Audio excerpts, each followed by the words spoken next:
একটা খরগোশের অনেক বন্ধু ছিল, এজন্য তার গর্বের সীমা ছিল না। সে মনে করত তার যত উপকারী বন্ধু রয়েছে তা অন্য কারোরই নেই।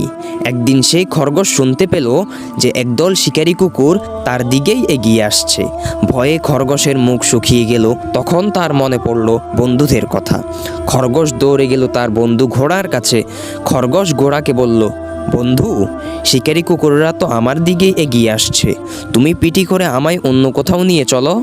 ঘোড়া বলল, আমি তোমার উপকার করতে সবসময়ই রাজি আছি, কিন্তু বন্ধু, এখন আমার একটা ভীষণ জরুরি কাজ রয়েছে।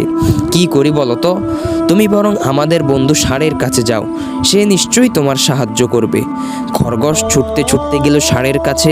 সে হাঁপাতে হাঁপাতে বলল, বন্ধু, শিকারী কুকুররা এদিকেই আসছে, আমার খুব বিপদ, তুমি তোমার শিং দিয়ে কুকুরগুলোকে তাড়িয়ে আমায় বাঁচাও। ষাঁড় বলল, এই আর বেশি কাজ কি? কতবার তো শিং দিয়ে গুতিয়ে কত শিকারী কুকুরকে দেশ ছাড়া করেছি, কিন্তু মুশকিল হলো এক্ষুনি আমি একটা কাজে বেরিয়ে যাচ্ছি।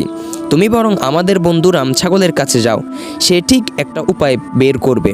খরগোশ তখন একে একে রামছাগলের কাছে, ভেড়ার কাছে, গাধার কাছে, শুয়োরের কাছে গেল।